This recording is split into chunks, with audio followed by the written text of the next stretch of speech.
Welcome back, everyone. Today we are taking a bit of a different path. Instead of diving into a specific philosophical debate, we're going to try and understand how one philosopher, in particular, went about doing philosophy. Exactly. It's kind of like, how do philosophers actually approach those big questions? What's their process?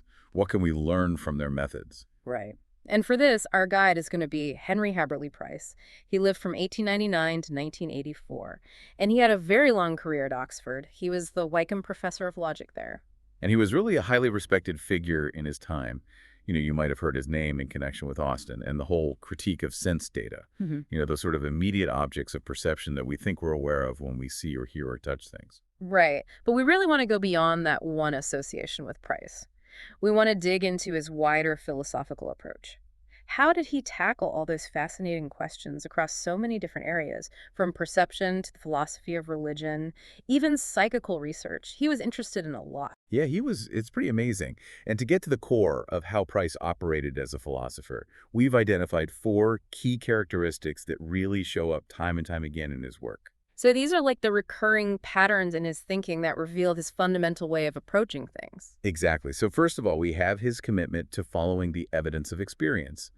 And it's really important to understand that Price had a very broad view of what counts as evidence. Right, we're not just talking about scientific evidence here. No, not at all. Then, of course, there's his empiricism. But again, we want to understand this very specifically. It's not just a general reliance on experience.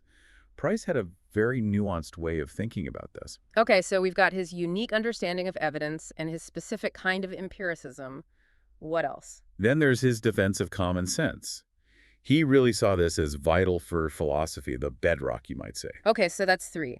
Following the evidence, empiricism, and common sense. What's the fourth element? His position on metaphysical neutrality. And this doesn't mean he completely avoided metaphysics.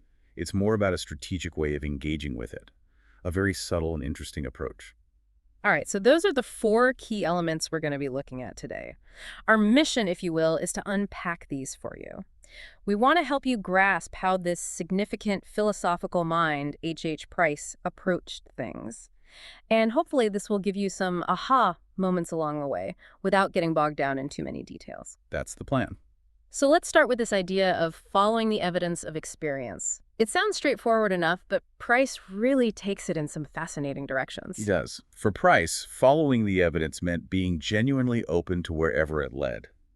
If it pointed towards things like sense data, which we mentioned earlier, or even aspects of experience that seem, well, non-material, then he felt we had to take those seriously. He didn't want to rule anything up beforehand. He was really committed to letting experience guide his philosophical inquiry. Absolutely. And I think this is where it gets particularly interesting because his conception of evidence itself was so broad. He certainly included what he called straightforward empirical methods, the kind we associate with science. But that wasn't the whole story. Not at all. Price considered things like, unconscious processes, even telepathy. He even looked at experiences of a divided self as potential sources of evidence. This goes way beyond what we would typically consider scientific evidence. That's right. He was casting a very wide net, looking for clues about the nature of reality in all sorts of places. It's a much more inclusive approach to evidence. It is. And this, I think, is a key insight into how Price acted as a philosopher. Hmm. He wasn't limiting himself to the methods of science. He saw experience in its broadest sense as a valuable source of information. He was very expansive in his thinking. So this broader notion of evidence then feeds into how he viewed the relationship between experiential evidence and, the more formal methods of science. It absolutely does. Price argued that the beliefs we derive from science actually depend on more basic beliefs that come directly from experience. He saw a kind of foundational relationship there. He did. You see, scientific observation, data collection, it all relies on our senses. Right. At the most basic level, scientists are still using their eyes, their ears, their instruments to gather information. Exactly. So Price argued that science can't actually undermine those fundamental experiential beliefs that it's built on. If we can't trust our basic experiences, then we can't trust the science that's based on those experiences. It's like he's flipping the script. Instead of science being the ultimate judge of what's real, Price is saying that science itself relies on these more fundamental experiences that we have. Yes. It's a really interesting way to think about the foundations of knowledge. It makes you re-examine what's really at the bottom of it all. And Price went even further. He distinguished between two types of investigation. The physiological, which is more associated with science, looking at the physical causes of our experiences. Like, how the eye works, how the brain processes visual information, that kind of thing. Exactly. But then he contrasted that with what he called immanent or phenomenological investigations. And he saw these as belonging to the domain of philosophy. So while science can tell us about the physical workings of perception, for example, it doesn't tell us what it's actually like to see something, to have that experience. So philosophy, through this focus on immediate experience, has its own unique contribution to make. Yes, that's Price's point. Philosophy isn't just filling in the gaps left by science. It has its own way of investigating the world through careful examination of subjective experience. And he also saw another important function of philosophy, which is a bit different from this empirical side of things. Okay, tell me more about this other function. Price believed that many philosophical problems arise not because some ultimate truth is hidden from us, but because of ambiguities in our language, confusions in our concepts, unconscious assumptions that we're making. So it's more about clearing up those muddles in our thinking. Exactly. Yeah. He saw the philosopher as someone who helps to clarify these things, like a conceptual therapist almost, developing more precise language, untangling those knots in our thinking. So for Price, part of acting as a philosopher involves this process of conceptual clarification. That makes a lot of sense. It's like philosophy is helping us to see clearly what's right in front of us rather than searching for something hidden. Yes, that's a great way to put it. Okay, so we've gotten a good look at how Price approached this idea of following the evidence of experience. Let's move on to the second key characteristic of his philosophy, which is empiricism. We touched on this earlier, but Price had a very specific understanding of what it meant to be an empiricist. He did. And it wasn't just an abstract theoretical position for him. He genuinely believed that empiricism was something beneficial to mankind, really valuable for us. And he understood it in two key ways. First, he believed that understanding a concept truly involves having the ability to recognize when that concept applies in our experience. So it's not just about having a definition in your head. You have to be able to actually see the concept in action in the world. Right. Like, if you understand what red means, you should be able to pick out red things when you see them. You have that practical recognitional ability. And this connects to that well-known philosophical idea that understanding a statement involves knowing what would be the case if it were true, right? Yes, Price agreed with that. Yeah. But he added something really important to it. He said, it's not enough to just intellectually grasp what's possible. You have to have what he called a recognitional capacity. You need to be able to identify instances of that possibility within your experience. So you need both that theoretical understanding and that practical ability to recognize the concept in the world. It's not just one or the other. Exactly. And this really emphasizes the active role of the knower in understanding. It's not just about passively receiving information. You have to actively engage with the world to really grasp a concept. That's a great point. So that's one key aspect of Price's empiricism. What was the second? The second was that the ultimate test for any beliefs, any theory, any conviction, lies in how it engages with our experience. He even went so far as to suggest that when considering religious belief, you should try it out. See how the experience of believing affects you. It's like testing a hypothesis, but in the realm of personal belief. Exactly. He believed that we should subject all our beliefs to the test of experience. This idea was fundamental to his empiricist outlook. It's not just about where our ideas come from, but how well they hold up when we put them into practice, when we see how they play out in our lives. That's really interesting. It's a very practical and experiential approach to philosophy, wouldn't you say? Absolutely. And Price summarized his whole empiricist program this way. He believed all meaningful ideas could ultimately be cashed out in terms of our basic sensory impressions. In other words, the raw data that we receive through our senses through introspection, which is looking inward at our own thoughts and feelings. And if I remember correctly, he even included mystical experience as a potential source of knowledge. He did, which was pretty controversial for his time.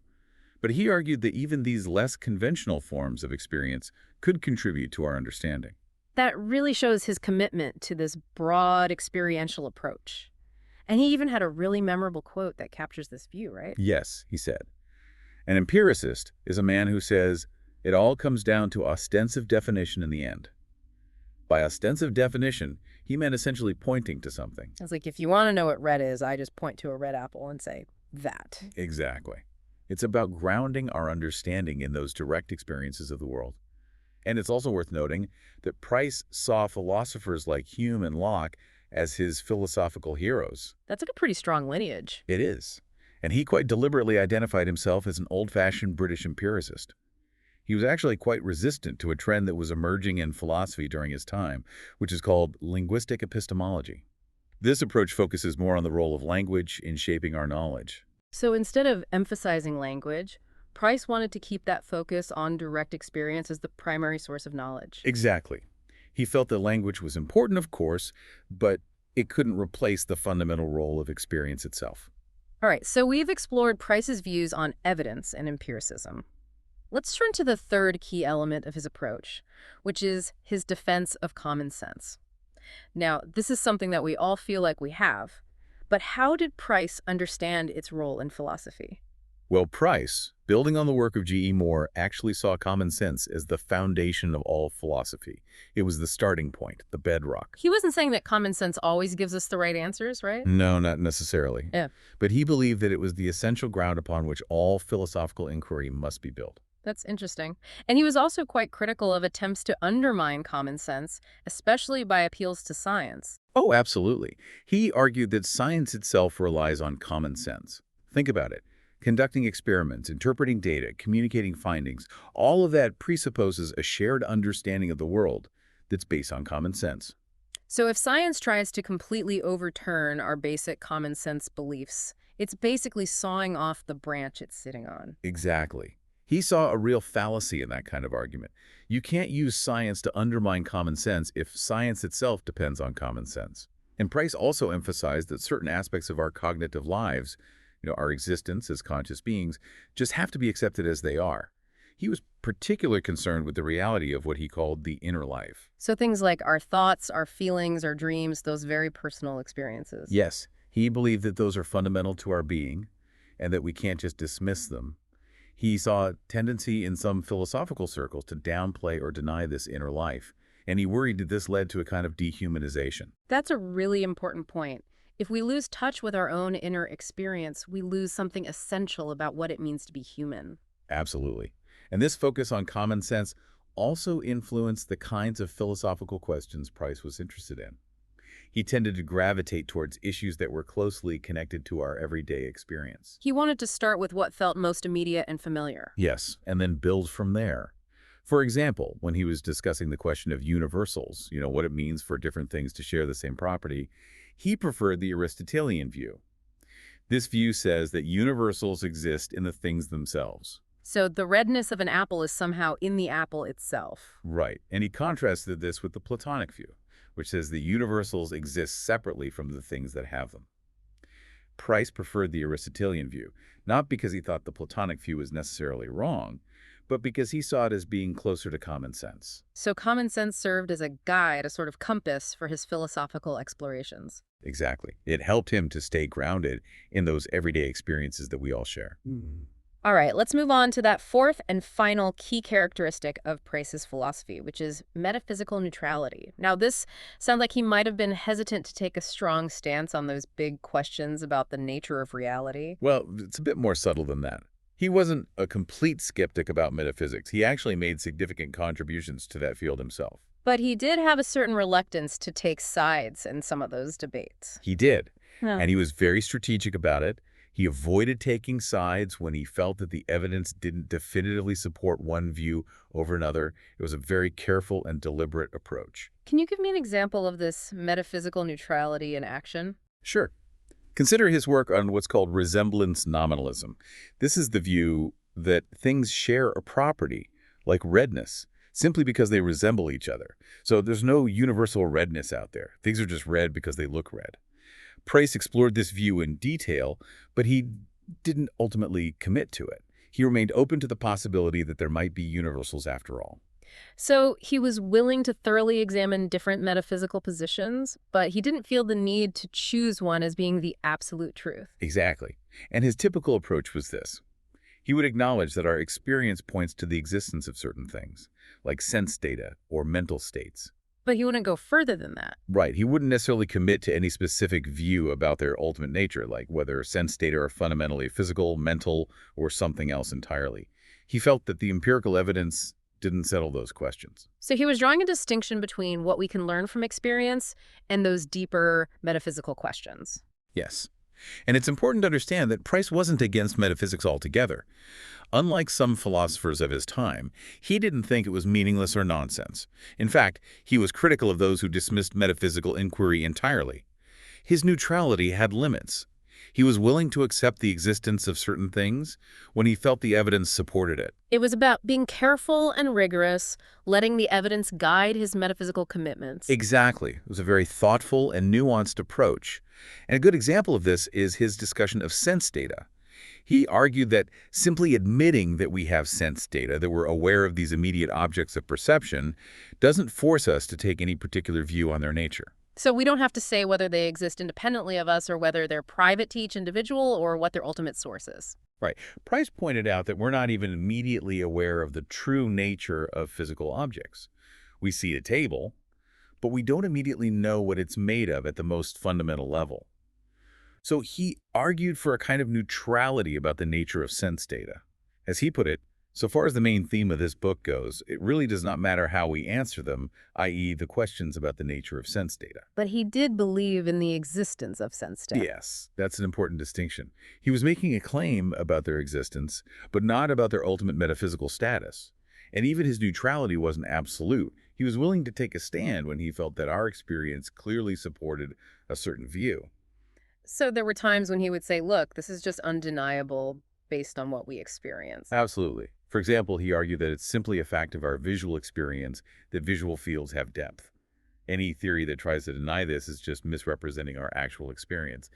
And Price also had this really interesting idea about the role of speculation in philosophy and even in science, which might seem to contradict this emphasis on neutrality. So how did he reconcile those two things? Well, he cautioned against what he called prematurely deflating metaphysics. He argued that sometimes it's necessary to propose and explore ideas that go beyond what we can directly verify. This is how we make progress in both science and philosophy. So we shouldn't be too quick to dismiss an idea just because we can't immediately prove it. Exactly. Price thought that we need to explore those more speculative ideas, see where they lead, and then we can evaluate them critically later on. It's about finding that right balance between grounding our ideas in experience and being open to exploring those more fundamental speculative questions. Yes, that's a great way to put it. So when we look at how H. Price acted as a philosopher, we see this very consistent and thoughtful approach. He was deeply committed to experiential evidence. He had this nuanced form of empiricism. He strongly defended the importance of common sense, and he used this strategic metaphysical neutrality to guide his inquiry. That's a great summary. And I think by understanding these four key elements of his approach, we can all learn something about how to do philosophy ourselves. It's like getting a glimpse into the toolkit of a master philosopher. It shows us that there isn't just one right way to do philosophy. There are different approaches, different methods, and Price's example highlights the value of observation, careful reasoning, and a willingness to consider multiple perspectives. It's a really rich and insightful approach. So for our listeners out there, as you encounter new information, new ideas, even conflicting viewpoints, think about how these different philosophical modes might be at play. How are you weighing your own experiences? How much are you relying on common sense? When might a bit of metaphysical neutrality, that willingness to explore different possibilities without immediately committing to one, be helpful? Those are great questions to reflect on. And by considering how Price approached philosophy, we can gain valuable insights into our own ways of thinking about the world. Thank you for joining us for this deep dive into the philosophy of H. Price. We hope you found it illuminating. Until next time.